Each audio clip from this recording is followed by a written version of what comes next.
Welcome everyone to another episode of KQLCafe. Already April. How time goes fast. I'm already thinking of Christmas presents.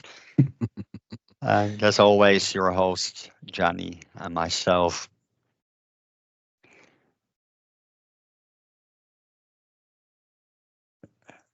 The agenda, no big changes. As always, a few updates of the things we have seen flying around in KQL universe. Then today we have a very special guest, Mr. Henning Rauch. For those who have done the KQL Detective Agency might know who that is. Then, as always, we also want to embrace learning KQL. So Johnny prepared some nice things.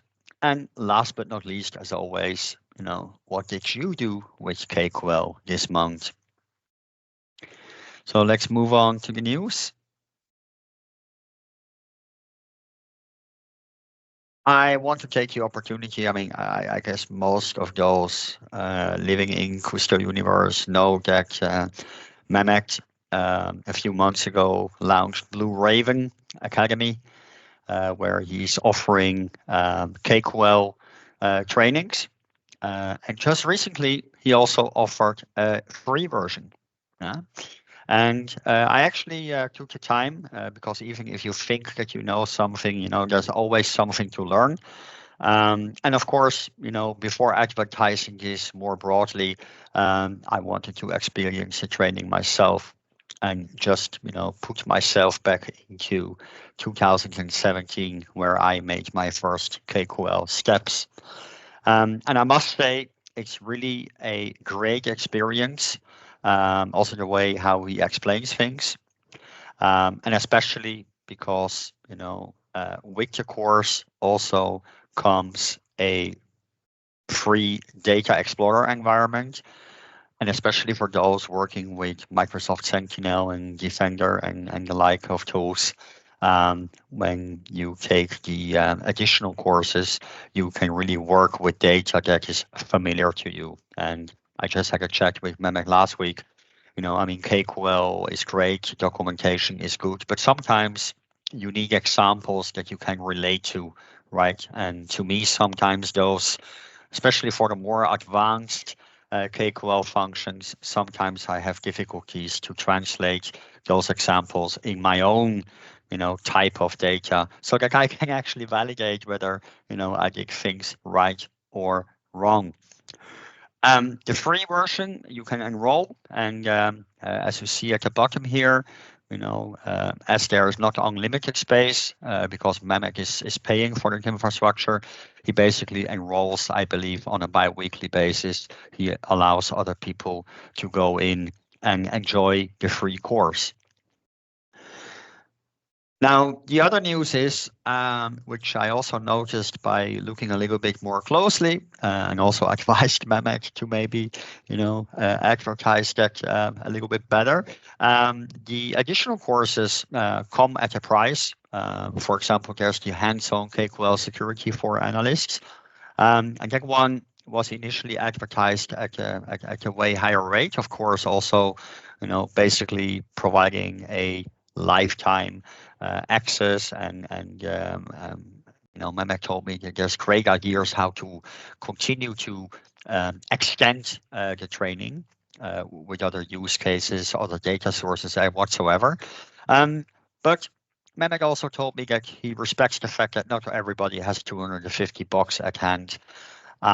So there is now also a offering for 75 euros, where you basically don't, if I don't get it wrong, you get 3 months access, and then you can decide whether you want to extend your subscription for another 3 months for 75 euros, or if you feel like I've had enough from the initial training. So I also bought this training myself, despite the fact that Mehmet offered me to give me free access, but I thought, if you do great things, the work also needs to be paid, and so far I'm very happy with it. It's especially again, I repeat myself, but if you work with Sentinel, with Defender XDR type of logs, and if it's totally new to you, or you want to improve your KQL skills specifically to a job role like being a security analyst, definitely worth checking in and spend that little amount of money. Then I would also like to highlight someone I have started noticing because he's, not tweeting, but LinkedIning a lot about KQL. And I actually wanted to invite him, but it's not every person's thing to speak in front of people. Nevertheless, I feel that his work and his contributions need to be recognized, and definitely also are an inspiration. I started to notice Stephen a while ago when the exposure graph came out with the Microsoft Security Exposure solution, and since then he has continued almost on a daily basis to share his KQL queries. Unfortunately, they are not yet in a GitHub repo. I try to work on that one as well, but for the time being, he's maintaining a LinkedIn article where he's basically continuously updating references to his LinkedIn posts. So definitely take a look at those as well if you need some inspiration how to work with the exposure graph, the new tables that we spoke about last month. Then yesterday or the day before, Matt also made a tweet that the GitHub repository with all the code around the definitive guide to KQL is actually publicly available. Nevertheless, also here, I'd like to underline, fully agree that, that doesn't mean you don't need to buy the book, because it's actually in the book where they explain, why they use certain functions over others, etc. So if you are interested in getting both, the lessons why and the KQL code, here you have the KQL code already, and now just go ahead and buy that book. Then another interesting article I came across is this one, Strategies to Monitor and Prevent Vulnerable Driver Attacks. So that's a tech community blog. And as always, you find all the links in our show notes after the show. Also, not super high level KQL, but useful KQL if you want to investigate these type of things. Yeah. Then through my work, I was actually curious, and before I try to develop something myself, I rather go out in the interwebs and search if not someone else already did the work. And yes, I came across a nice KQL query from Jarkko Kinnunen, who created a KQL query around Defender for Cloud costing. The question here is, or the topic here is, if you want to enable Defender for Cloud CSPM, if based on your resources, you can already tell something like potential costs. And I just came across last night this KQL query. Haven't tried it in a production environment yet, but I hope it's working. Then last but not least, I've come across 2 new attributes.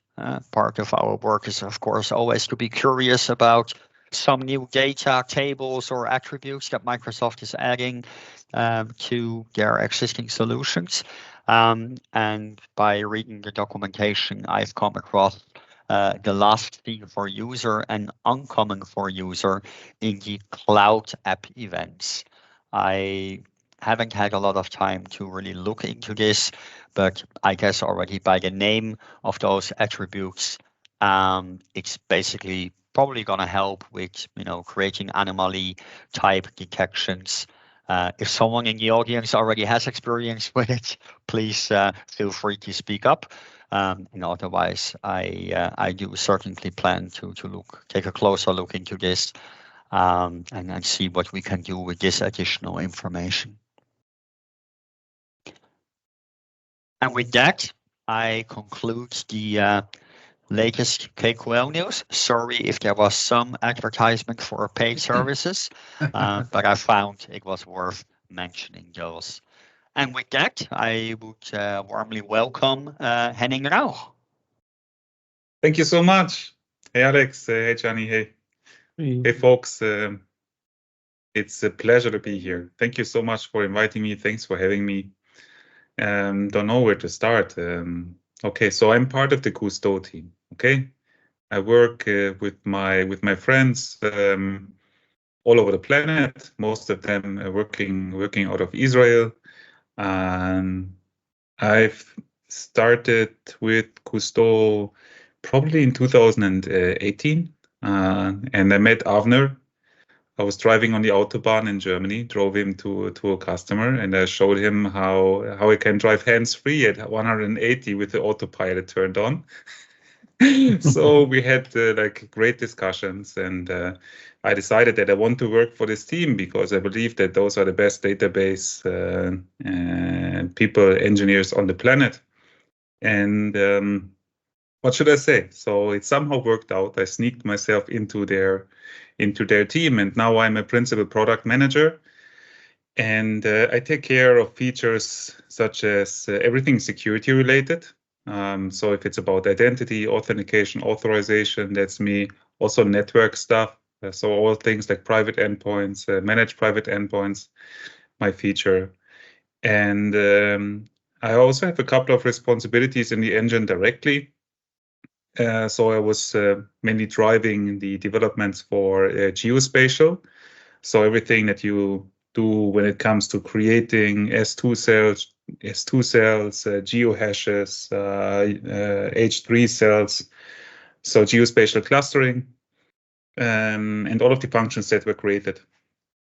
I'm the PM for that, and recently that's the one feature that I have to say that I really love the most. I love all of them, but that's really the one that I love the most. It's about the new edition, which is called Graph Semantics, and maybe I can explain some details about graph semantics in this meeting, which might be also like really relevant for you, coming mostly from the security side. Very cool. Yeah. So I don't know how it works. Should I just start? Do you want me to talk about it? Yeah. You can start. You can present. You can sing. You can. Oh no, you don't want me to sing. Demo. I do demo definitely for sure. By the way, do you guys know how big Kusto actually is? Did somebody tell you that? You're on mute, Alex. How big in terms of what? Size of data volumes, centers, or? cores, yeah. Is it like 9 million cores or something? No, but okay. I'm showing you the numbers in a second. Usually I'm not a big fan of slides, but let me give you some numbers, okay? Mm-hmm. But let's first talk about the family. I do work at the foundational level, so at the tech stack, and I call it Kusto because that's the name of the engine. And then on top of that engine, like multiple products have been created. The product that's at the moment, at least in the Microsoft Analytics domain, the most well-known is a product that's called Microsoft Fabric. And Kusto is also there right from the start. And we are in the product family, subfamily called Fabric Real-Time Analytics. So that's our newest baby. Then the product that, or let's say a flagship product, is still Azure Data Explorer. It runs on Azure, and then it already gets like kind of tricky. Not everyone knows about Kustainer. That's actually a Kusto container. We are very creative with names, and customers can use it not really for production scenarios because the terms don't allow that. But we can always talk. But it's great for offline CI/CD processes. So if you want to test out your processes, that's a great way of doing it if you don't want to be connected. And then on top of that, customers created, like internal customers created Azure Monitor, Sentinel, Defender, and this is now your universe. Okay, that's where probably most of you are living, Playfab and others. But everything that we're changing here on the foundational level, it will also like be available in all of the levels that sit on top of that. So in the entire stack. And if we're, for example, adding a geo features in Cousteau or graph features in Cousteau, all of the other tools or services which are built on top of that can leverage that as well. Now, in terms of size, and meanwhile, we're ingesting roughly 250 petabyte per day, and we have 20 exabyte compressed under our governance. And it's not 8 million cores or 9 million, it's 4.9. Okay, it's still a reasonable number. It's not too bad. And we love you being part of that community of KQL developers, and that's what we like to expand a lot. Okay, that's very important for us. So like whenever I look at this slide, I still have to bring it because not so many customers know about Cousteau. It's still, I would say, Microsoft best kept secret.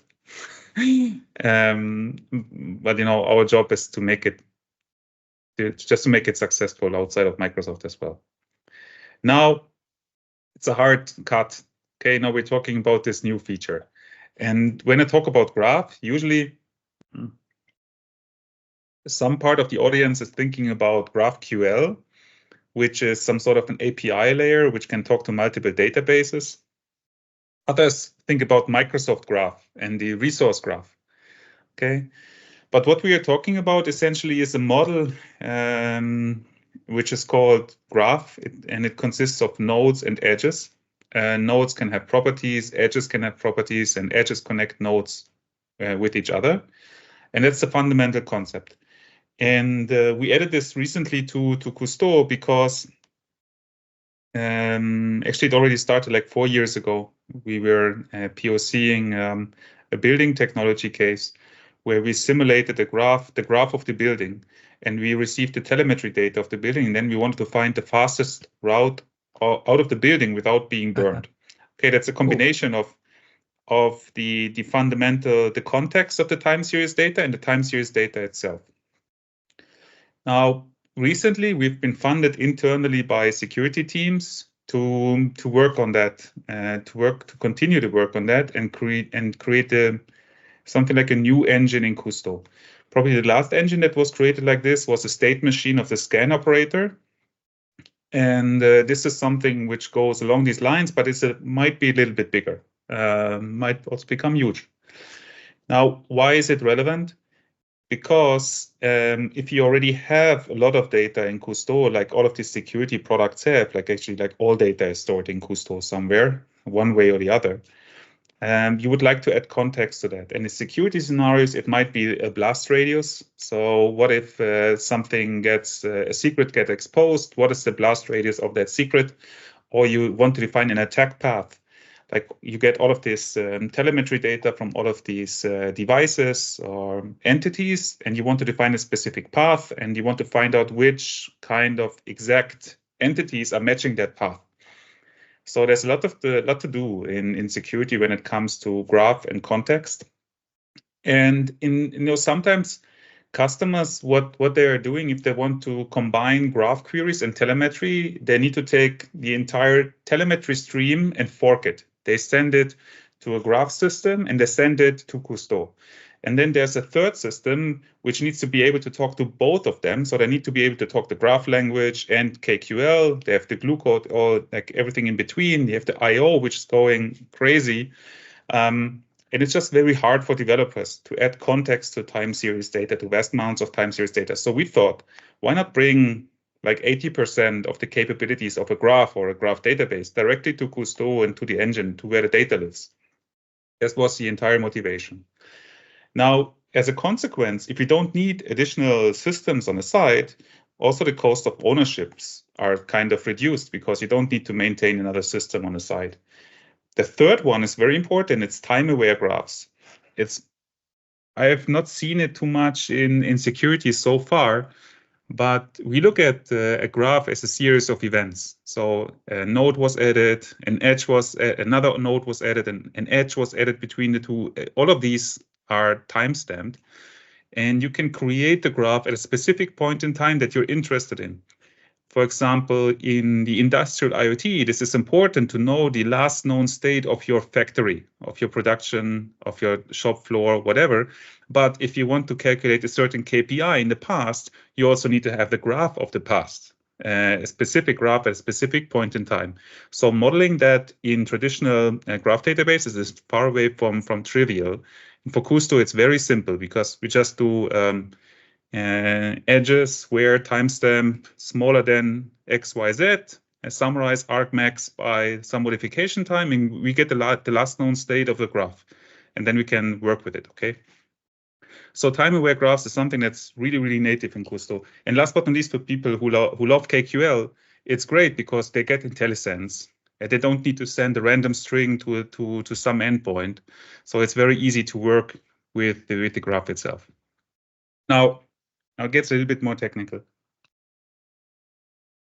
The way that we did it is by introducing, say, two main new operators, and there's like more to follow. The first one is called make graph, and it takes at least one tabular expression. I explicitly say tabular expression because it does not need to be a table. It can also be a tabular expression which is fetching data from all sorts of clusters, wherever, remote clusters, cross clusters, local database, doesn't matter. It just needs to be a tabular expression of something that's called an adjacency list. Adjacency lists are simply node A is connected to node B. Okay, here's the source and here's the destination. So think of, in the simplest way, two columns of source and destination. That's it. You can add more columns where each and every column represents a specific property. But in essence, that's it. So without that kind of adjacency list, a graph would be super boring. Would only be nodes. So it doesn't make too much sense. At the same time, you can optionally also add a tabular expression for vertices to augment the information on the vertices, like properties. So we take all of this data and we create an in-memory graph. So we take the data, ingest it in two objects. One is the in-memory graph representation, and the other one is in the classic Kusto in-memory column store, which allows us to use all of the Scala operators that Kusto already has in further operators, okay? So this is all of that is happening during query time. Now, once we have the graph object created by the makeGraph operator, we can run algorithms on top of that. The simplest one and the most well-known is the graph match operation. So here you define a specific graph pattern, a specific path pattern. You define constraints, and then you project it back in the tabular model. And that's what I'm going to present now most of the time, okay? So the current state is we have two operators. About two of them I already talked about. The last one is graph to table, which is like you're transforming a graph back to two tabular expressions. The graph engine follows a property graph model. It's an in-memory graph, plus properties are an in-memory column store. We create the graph for each and every query, so that also adds some latency, but it has pros and cons. And the non-goals are definitely we don't want to go into distributed graphs. Distributed graphs are required once the graphs get so big that they don't fit either the main memory or the disk space of a single engine node. And we don't plan to go into this direction. It's like a field of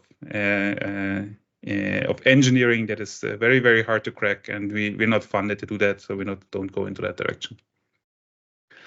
Now, positioning is also very important. We don't want to be a graph database. Okay, it's usually graph databases are databases like Neo4j, TigerGraph, and others. We don't want to play on their ground. It's not the same thing, but we just want to make customers happy and allow them to contextualize their data. See, now let's go and show something. Okay, let's close that. Let's take a look at that stuff. I hope you still can see my screen. I'm going to increase the font a little bit. I don't know like which tool you are using, but I'm still using most of the time Kusto Explorer. It's just a really nice tool. Okay. I'm not sure if this is going to work now, if I should be doing that now, because I'm working on a version that's the dog food version is 1371. And I'm not sure if this is going to work now. Let's just try it. I don't care. Let's pray for the demo gods. See if it's working. Okay, yeah, it's nice. It's not exactly what I wanted to do, but what you see here is, okay, let me explain you what it does, okay, before I'm going to show it to you, because it's not actually quite what I wanted to show. Customers sometimes struggle with like, especially like if the schema of a Kusto database becomes complex. Let's say you have like multiple databases, and in a database you have, let's say, a landing table, a raw table, and then you have an update policy which is running on top of that table, populates another table. On that table, you have a materialized view which is doing deduplication. On top of that, you have another one which is doing downsampling, and it just continues on that way. It gets like very, very complicated, super fast. And with this tool, and it's like right now using the experimental one, so I can't go back and show you the graph that is working because I'm only working on experimental, so sorry for that. What you are able to visualize is the entity graph of Kusto. So you're able to see where the data lands, where it goes to, how is it transformed, and if it's reasonably complex, this is really, really helpful. So if you go in and some customer tells you, oh, this function is slow, then you can go to the graph and go from the function and see all of the other functions which are using it, and the function, which table it's using or which materialized view, and then you can like do reverse engineering like way more easier than trying to fiddle around all of the policies that are required in order to find it. So, but the visualization here is it's been targeting on one thing that is not that about a security case that I can show you later, okay? So let's see, it's the first time that I'm actually seeing it, okay? So let me just see if it works. So what you see here is a raw data table, okay? That's a table, it's called raw. And you see here it's sensor data, that's a derived table, and it's connected using an update policy. You also get the name of that update policy. Then on top of that, that table is used by a function which is called sensor data function 1, and another function is using that function. So you see all of the like complex relations that you can build, and it's like nicely visualized. We just added that 3D visualization end of last week. It's super experimental, and I don't know how to go back without destroying my Kusto Explorer environment. So you're seeing it. You're the first one who is seeing it ever. Okay. And it's still Looks very cool. early. Yeah. So this is a materialized view, which is doing deduplication. That's another materialized view, which is doing downsampling, and that's an external table. That's just a simple technology like experiment of visualizing stuff different than just a simple like tabular expression. And especially you also seen it in all of the like security products that you're dealing with. We're trying to visualize stuff as graphs for a reason, because it's easier to see certain patterns, okay? And we do the same thing. So that's the first actual practical use of those kinds of graph semantics. But let's go through, let's say, simpler stuff first. Okay, so what you see here is two data tables. One is the adjacency list, so it's a report. So Henning reports to Avner, Avner reports to Uri, Uri reports to Odette, and Odette reports to Yitzhak. That's my management chain. Not quite until Satya, but reasonable management chain above me, okay? And employees, that's just like name of those name of those employees, and if you execute it, you get back this simple adjacency list. Now, if you want to create the graph from it, the only thing that you need to do is like make graph, and then you can do like you could automatically get the IntelliSense employee to, it's a directed graph to manager, and then you want to augment the nodes with information from, say, employees. And the way to connect employees with nodes is on a column called name. So super simple. Okay, let's see if the visualization works here as well. I never tried it. Yep. So it's super simple. Like we are still experimenting with the coloring, but you see, you get the point. Like Henning, Avner, Uri, Odette, and Yitzhak. Now, one thing that like Kusto can do joins, and I guess you're using joins on a daily basis. It's really nice. It's a classic operator of relational databases. However, the joins in Kusto, they have limitations. Let's just write it from scratch. And what you can't do with joins is recursive joins, okay? You can't say, I don't know how far this other node is away from me. You always need to say, okay, I do either 1 level of joins, 2 level of joins, 4 level of joins, 5 level of joins, and then at some point it gets tricky. And also the query gets very, very hard to read. So what you can do with this new operator is doing something like this. So you can say graph match, and then you get already some recommendations of what to do. And everything that's something that we call a pattern, okay? Everything that is in those parentheses is called a node, and everything in those braces here, it's called an edge, okay? So let's just change it a little bit. So let's start as Henning. That's now just a simple variable, reports, to make it a bit more like easier to read. And what this reports to means is that if you want to visualize it as joins, it's at least 1 level of joins, but up to 3 level of joins. I actually don't really know, okay? That's why it's this dot notation. I could also say, like, I want to have exactly 3, but in my case, I want to do 1 to 3. And then I want to like arrive at Odette. Now, the next thing that I need to do is I need to like define some constraints. So I say where. You see, I immediately get the IntelliSense Henning dot name. The name comes now from the name of the employees data table. Name equals Henning, and Odette dot name. I don't know. Let's just pick another one. Contains Odette. Okay, now I defined that I want to start at Henning and I want to end at Odette. Now, in order to go back, now this will return me a couple of paths, okay? And now I need to translate those paths back into the tabular model. And I'm doing this with the project. And I'm interested in Henning.name. And I'm interested in reports to let's say manager. And I call this one reporting chain equals this. And let's make this a start. Okay. So now what I get back is, of course, start as Henning, and then I get an array of all of the hops that I need to take in order to get to that. So very simple. So that's a super simple example of how to use this technology. And as I said, this one is the most important one. This kind of variable length edges. This is how we are calling it.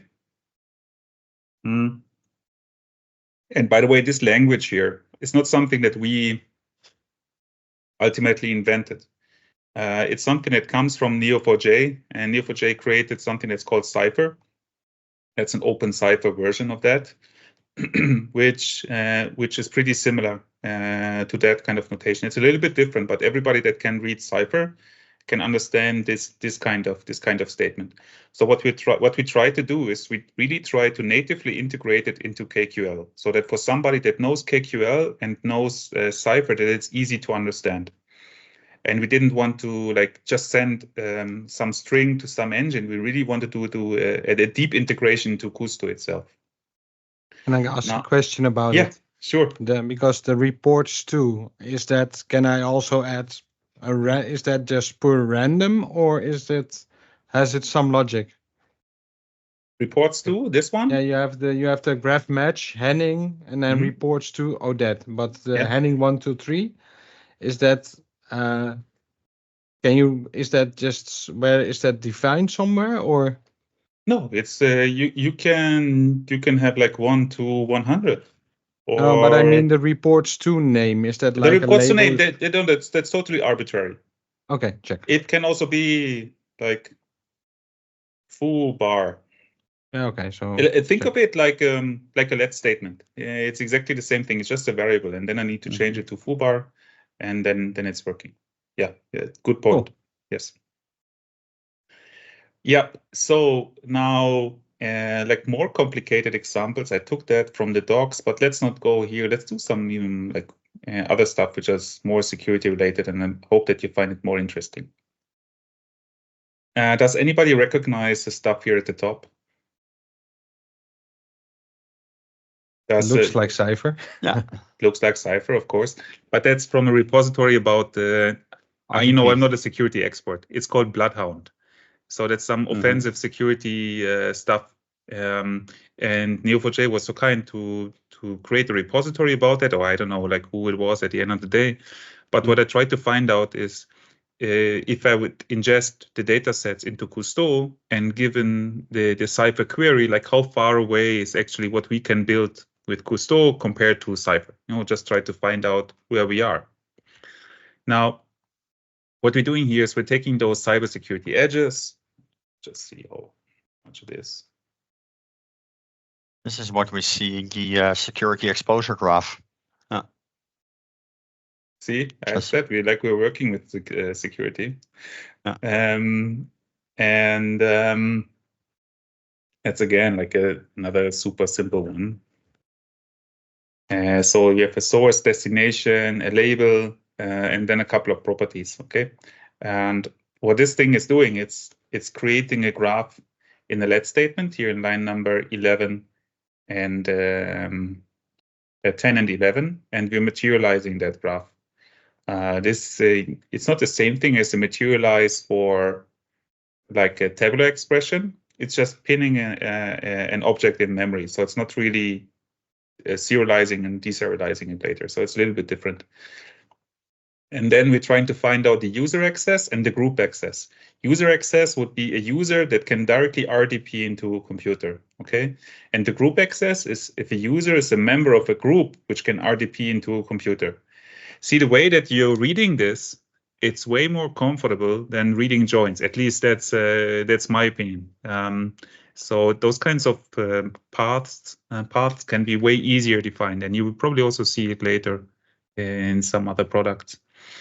So if you're executing this, we're building the graph, and we're getting back that user has access to this computer, and some of these accesses might be direct or indirect. I didn't put this into this query. But that's what you can do with it.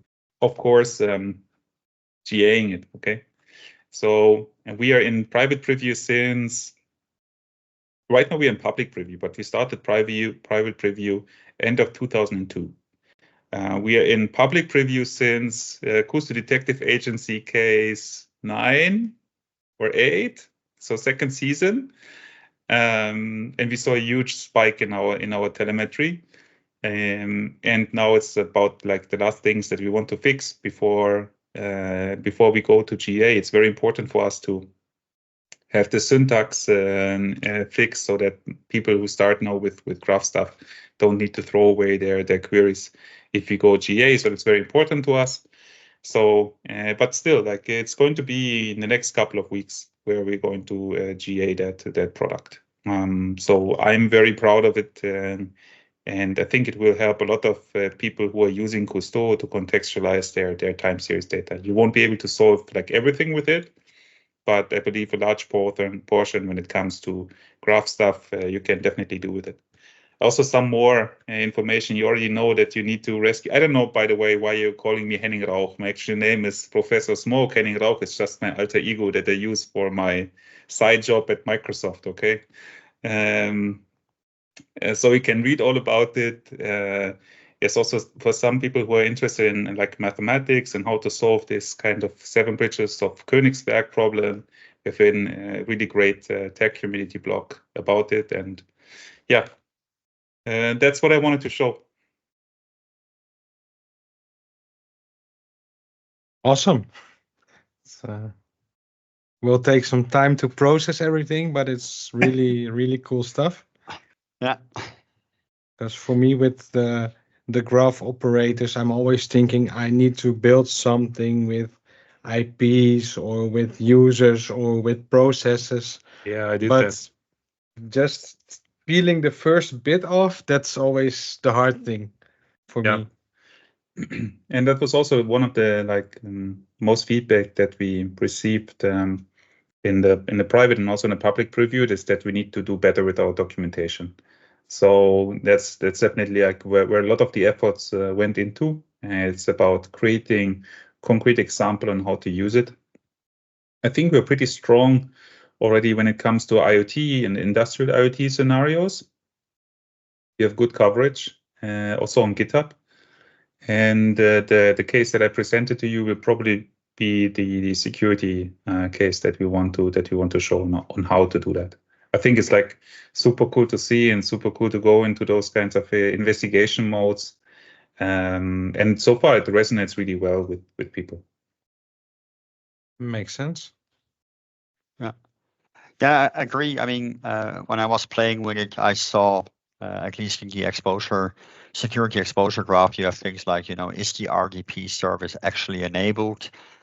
That sort of things. And I guess if you have such examples, it's also easy to simulate things, right? I mean, I don't know how fast the graph is. I'm not yet there, but if I then would configure a device to not have RDP enabled, and I can rerun my graph and I see it shows up or doesn't show up anymore, then, it's easier to kind of validate with small data sets before I just go out to a customer and say, well, I think I got my KQL query right. And Yeah. That's an interesting case, Alex. That's an interesting case, really. Make false statements just because I had my query wrong, or maybe I hacked the whole function wrong. Yeah. No, but super interesting how this all works behind the scenes. Definitely also interesting for anyone who then is looking at the at the commercialized products or the final products that run on top of this. So very insightful. Yeah. Thank you. Yeah, I hope you like it. I hope you're using it. The more telemetry we get, the more usage we get, the easier it is for us. What is the question? Yeah, this is Nico. Hi everyone. Just kind of going into like the fancy part, right? The visualization. So that's of course cool. I wonder, even if it's experimental for now, are there any plans to kind of surface that? I don't know, in the portal, on the web UI, or somewhere? Is that the plan going forward? Cool. Yes. So for us, it's just easier to start with the Kusto Explorer, because then I just need to be in the neck of Alex, who is the main developer of Kusto Explorer, and ask for. At the moment, we're just like experimenting with all of these different libraries that are out there for Graph. And once we found the best one that fits for us, we're going to work with our team, like with Michal and Sagiv, on implementing it in Kusto Web Explorer. That has the highest priority for the current development semester to have it also in Kusto Web Explorer. How that is going to be surfaced then from that moment in other products, I don't know. But in Kusto Web Explorer, it has highest priority. Cool. Just one other remark. I like the example that you gave with like the dependencies within like a database or multiple databases. We're actually thinking about building our own tooling around that, just to help understand like brownfield situations. Exactly. It's terrible.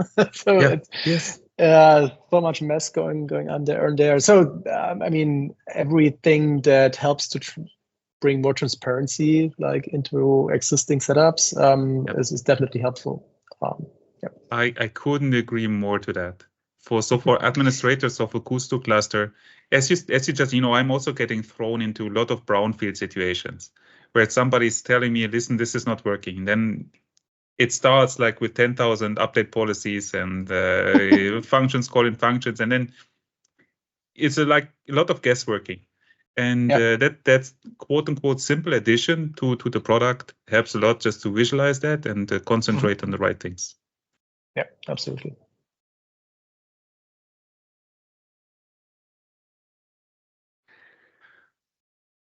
Oh, great questions. So this is how it works. You do this in this webcast, and then just people can jump on the call and ask any question. It's really Yes, great mostly. format. If it's appropriate, yes. And if the questions are not appropriate, or if you figure out afterwards, oh, maybe I shouldn't have shown this in public, Johnny is more than happy to edit videos, right, Johnny? Yes. We can snip out some things if needed. Yeah, video editing, my most favorite task. It depends, but the cost is right.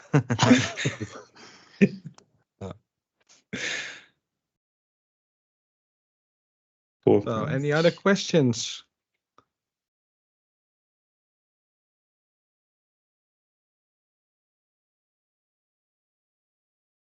No, I just want to mention, I believed I knew where there's KQL everywhere, but I haven't come across the Kusto emulator or the container. Yeah, yeah. Cool. I have to take a look at that. Yeah. But you mentioned that's interesting. You mentioned, because now I'm just thinking loud, right? There's always this discussion about the costs. And I was just thinking, well, if a customer really is concerned about his archive cost and he believes he's cheaper on site, then at least I could tell him, take your container, but at least the data is in the same type of technology and format that if he ever, for compliance reasons. Alex, that's evil. Let's not go there. I mean, the container is something that is we explicitly created for those kinds of CI/CD scenarios. Of course, like customers can also use it for other things, but then it's not supported. And we have customers who are actually trying to do that, for example, in industrial IoT production lines, where it's might be required to have some offline capabilities. Or recently, because we're also really strong in motorsport, which is very, very, very, very nice, I have to say, that you want to have Kusto on the racetrack or in the car, with like all kinds of interesting requirements. Yeah. I think in OT, Kusto is also a nice historian because you can go way back. It is. It is, yes. And we have like good partners in that domain, and they're exactly using Kusto as their historian, taking data from existing historians and putting it in Kusto, and then I can use what most of them are using are materialized views for deduplication, because the entire event chain is unreliable and you need to be able to deduplicate that data. And then on top of that, they use it for downsampling. So if they want to do a year-over-year comparison, they need to have a nice materialized view, which is always hot and can query way back. But it's also good because usually in a factory you want to make everything redundant. Yeah. But usually the historian, everything, it's usually a single database or a single endpoint in the end. Exactly. And then it's overloaded most of the time. You can't really do analytics with it. And even just pulling the data out is putting a lot of stress. That's why we like to work with partners, because it's really not easy to connect with those historians. You don't want to touch them too much. They might fall apart. So it's better to work with the partner who has like experience in it, and pulls the data out. Cool. Great, thanks for sharing all those insights and what's coming, and also provide some inspiration on how to actually apply this to our real world use cases. And yeah, I definitely will look forward if the point is taken in terms of documentation. I think many people will appreciate that.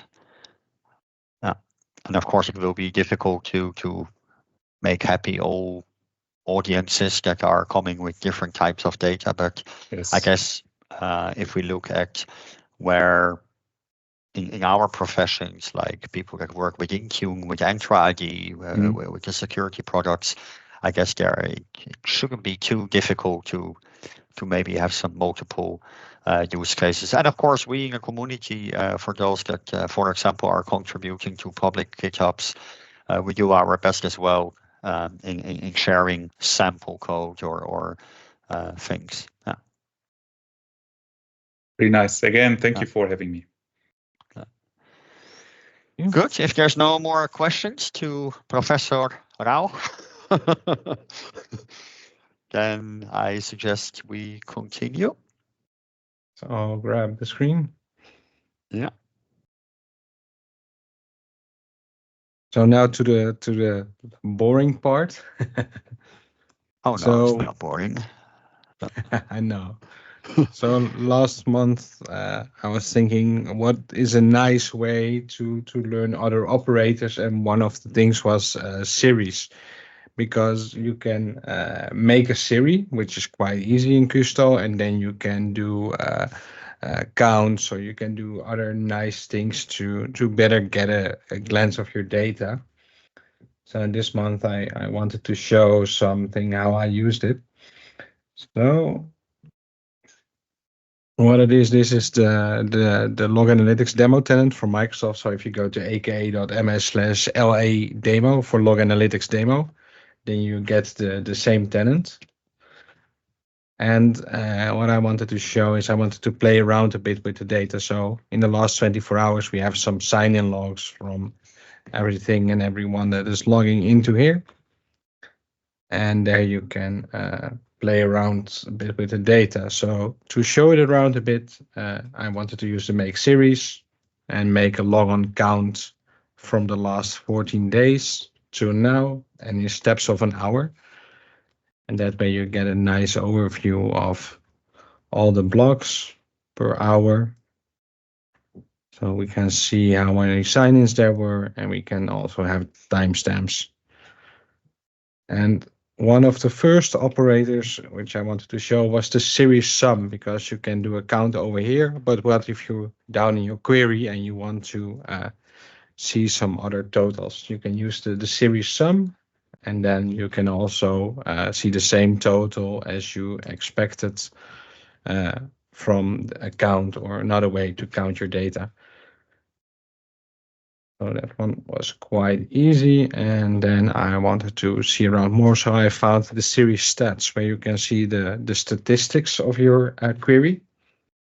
And this one is quite nice, because you can easily see, okay, what is the per day the minimum, what is the maximum, and what's the average. So in this case, you can really fast see, hey, my average per day is this one.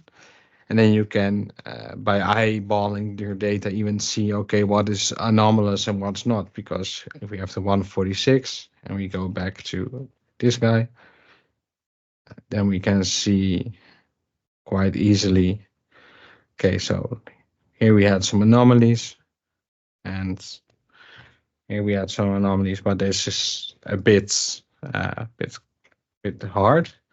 So what we wanted to do is you can use, for instance, the series decompose, and then you can decompose your series back again, and you can have a baseline, a seasonal, a trend, and a residual of the detection.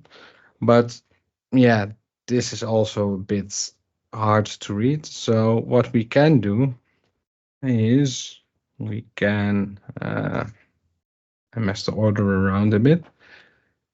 But if we do a series decompose, we can also define the table names which we want to have. So here we can see a bit easier, hey, there were anomalies, we have a score, we have a baseline, and we have also, we can quite easily see the anomalies. But now it's can be a bit hard. So what we wanted to do, go back to here.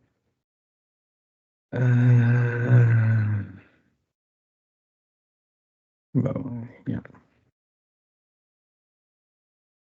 Here we can go back again. We have the series decompose and put it in a time chart. We can see the 148 one, which I showed, or 146 at the moment.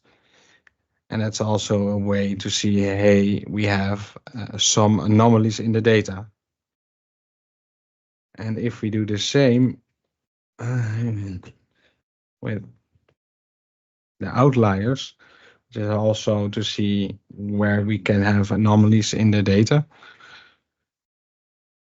And there we can see that if there's an outlier, it shows here in the small line. We can throw away this.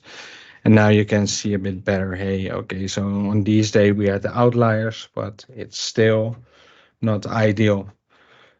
But what we then can do, we can go forward to the series decomposed anomalies, which will show us also the anomalies based on the timeline. But then let's go to the nice one. This one was when we renamed them. So we have the names, but then we want to use the MV expand so that we can see in a timeline where we have anomalies and also with the nice column names. But in this column, we still have the anomalies in the small line. So what we then want to do, we can, for instance, raise the detected value. So what we do, we have the same query, but then we do the anomalies detected is detected times the baseline times 2. And that way you can see a bit longer the line. So now this graph becomes more usable. And we can have a good insight in where the anomalies are. But now the thing is, this operator also has several options. So if we go to the more advanced line, we can see we have in the series decomposed anomalies, we can have the series and also the scoring, so to say, and we have this is the bins per time period. In this case, we have 24 hours a day. And then we have the line fit, which is that we can see it from above the line. And we can use Tukey, which is a anomaly detection way. And if we use this one, then we get an even nicer graph of the time periods and where we see the anomalies. But at the moment, we still have quite a lot of anomalies. So besides the Tukey one, there's also a C2key one, and the Tukey one is going for the lower 25% and the above 75%. And the C2key one is going from below 10% and above 90%, but you can also scale it around a bit. So if we use this one, then we can see that your anomalies are much smaller. So we can then if you would create a detection from this, then this will probably be the way, because the other one can get noisy really fast. That's my 10 minutes of summaries. Cool. Very good. Yeah, for those who didn't notice, Johnny ran this on the AKA demo log analytics environment. So you can easily reproduce this and also have large data sets of signing logs available. Yeah. Although I think recently they started anonymizing some of the attributes in the demo environment, probably because of privacy reason, because everybody can log on here as long as you have a Entra ID account. Yeah. Yes. Great. Good. Then maybe for once we can stay in time. Any questions on the time series from anyone?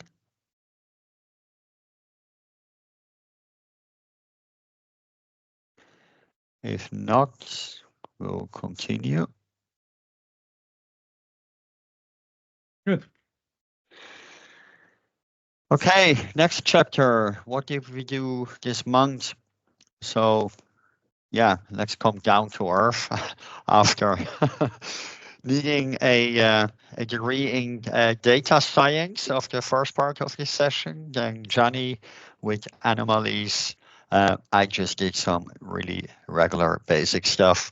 I finally managed to, for my work, as we had to provide a demo around IoT, I managed to set up an environment.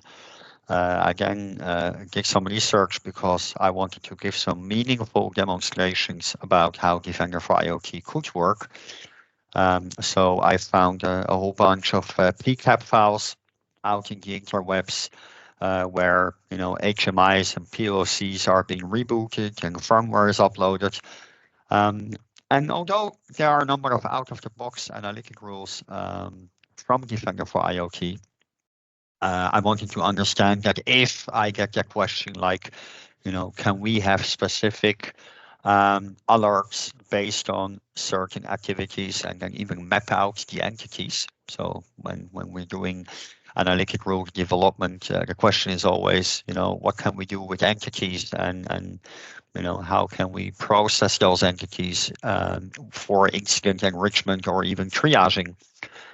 So here, my little, what have I done? Really some basic stuff in the early days, just trying to, trigger all those type of alerts, either simulated or by rerunning PCAP files of the network traffic and see what comes to the surface.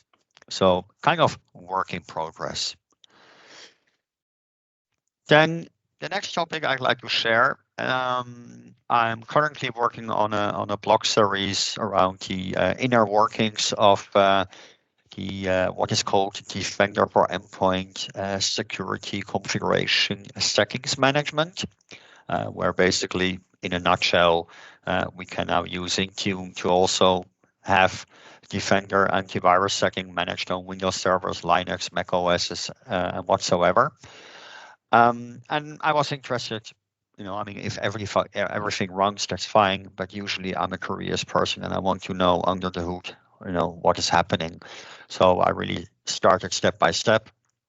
And what I'm referring to is basically this process where it's stated that, if a computer does not have yet an identity in Entra ID, if it's not hybrid joined, because maybe my server is in a DMZ or it's a Linux server, Microsoft Intune will actually create a so-called syntactic registration. And specifically for servers, to allow us to easier target servers, so to create groups, dynamic groups, so that I can easily create a group, like a dynamic group in Entra that includes all my Windows servers. Microsoft made another nice change last summer because historically the operating system, regardless if it was a server or a client, Windows, the operating system was always Windows. So it was almost impossible without the use of custom attributes to distinguish between a server and a client. Now, this process here either creates a syntactic registration, or if there is already a device object, because the server is hybrid joined, it will change the operating system value. And that little thing, I tried to understand, when it's happening, how it's happening, and of course also to see, okay, who is doing what. So quite easy query. If we go to the audit logs, we're basically talking about registering a new syntactic device or updating an existing object in the event of hybrid joint. The identity is Microsoft Intune. Here, be careful. I have to run across a few more tenants because I have seen instances where it's Microsoft.Intune written in one word. I don't know why, whether these customers maybe had a support case or whether there has been a history behind how the identity is called. Maybe I should rather use the object ID, but this is more readable. And again, parse through the attributes. And I want to know, of course, the device OS type. I parse those values, and here we clearly see what was happening because I had, let me quickly sort that by time.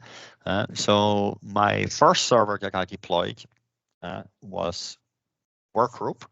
So Intune added a syntactic device. And from the beginning on, the operating system was already set as Windows Server.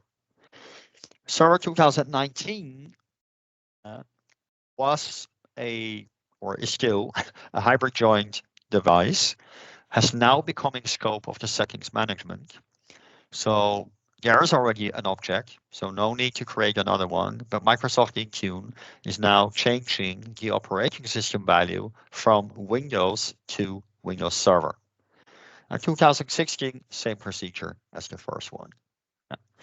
So I'll continue my blog series and will provide more KQL related to the topic of managing security settings management for servers and Linux systems. And then we have another contribution from Johnny. Yes, so this month I was playing around with Azure Files. And one of the things was, can we see who edited a file on an Azure file share? So we started playing around a bit with the data, and let me share my screen. So this is also still the Log Analytics demo tenant. Luckily, there were some file shares, some file activities here. So what I started doing for the customer was seeing where was the file edited, because in the storage file logs currently there are only 336 records in here. But if we look into the last week, then we can see it might be a bit more. And as you can imagine, let me add for those, these logs do not come by default. So if you have a storage container in Azure, you will have to enable the appropriate diagnostic logs to get those logs. Yeah, I can show them also for a second. So let's go here. Now, if you go to the storage accounts, and then you go to diagnostics,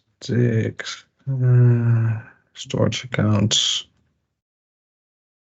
Yeah, it's only monitoring. Yeah, it's under monitoring. Oh yeah, check. And then you have indeed several levels. You have it for the account itself. You can use it blob table, but in this case we want files. And you also have the option to go for read, write, delete, depending on what you want to monitor. I guess in the end, you also maybe want to do something with ingestion filtering, that you can maybe filter out some specific storage or some specific folders in the share. But for my Mickey Mouse tenant, this is just perfectly fine. Let me add, we had a discussion, Johnny and I, last night. So yeah, we love logging, we love KQL, but from my experience, please be mindful enabling this type of logging if you don't know what the blob storage or the file storage is used for. You might, I've seen people deploying by default Azure policies to enable diagnostic logging at quite a high level in Azure. And then they're wondering why they have such high, and it's not about the high cost, but it's about the useless logs that you might produce if you have a highly transactioned Azure blob storage. Yeah. So maybe first have a look what's actually being processed, and then you can always create data transformation rules, maybe on those table, and just keep the logs that you're really interested in. Yeah. So back to we have the event log. .xml. This is the only file in the tenant, so it's quite easy. So if we look for that, we can see which storage accounts it is, and also where it resides on which share. We can see that there are several shares with different names, but with the same file. And there's also a cool thing within SMB is that every file gets its own ID. So if you rename it, if you move it, the file item file ID is the same. So as you can see over here in this column, you have the SMB file ID, and there you can see it's basically it's two different files. But the good thing is we can at least trace it where it's coming from. If you rename it, if you put it on another share, if you make it bigger or smaller, then SMB knows it's this file. That's also nice to see in that way. You can also see, hey, did someone rename it? So if you have like this event log file, if someone renamed it, moved it to a different system, maybe exfiltrated, we can still see the file ID from SMB. So, and there are some nice commands. You have the SMB commands minor, which is quite nice because over here we can see all the actions. But in this case, we were more interested into the file writes than the actual file reads. So I started filtering, and I found in the end that we have the storage write, because you have storage read, storage write, and storage delete in SMB in combination with the operation name write and the status code 0. Status code 0 is important because if you look in the logs, you can see that sometimes SMB in the cloud doesn't always play well. So let's see if in this tenant we also have the same. Okay, so it was in mine tenant that we had a lot of issues with SMB commands couldn't be processed because of the implementation. That's why you always should filter for the status code. And as you can see now from all the 3000 plus events, we can see that there were 487 events based on this filter. And over here, we can also, in a live tenant, here in the SMB primary SID, you can see the SID of the accounts which are working on the data. So that way you can see based on caller IP and SID, you can find out who changed a file. And the thing which are also fun, I couldn't find any live queries about this. So I'm going to maybe write a small blog on it or give some even more data about all the options you have, because over here we can see that the authentication is NTLM. You can also use even Kerberos if you set everything up correctly. So there's a lot of data in storage file logs which you can use. And that was my fun with SMB for this month. Great, thanks. I guess it's about wrapping up. Does anyone have any questions regarding SMB or any of the other subjects of the show?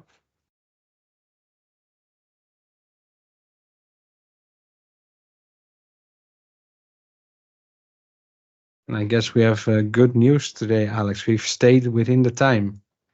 Yeah, so let me make sure everybody comes back. So this is your place, KQLCafe.com. And next month we'll have Nicolas Zuckler speaking, and then the month later in June we have Michailos. Yeah, and then we're already planning ahead for August, September, October. We are in discussions with some interesting people that have interesting topics to share with us on KQL. So if there's no further questions, then wherever you are, I wish you a nice morning, afternoon, evening. lunch, dinner, whatsoever. Mm. And thanks for joining live. We really appreciate it. And special thanks to Professor for Oh being my with God. us. I never get rid of that name. And yeah, have a great day, everyone. See you next month at the latest. Thanks Bye. all. Thank you. It was a pleasure. Bye-bye.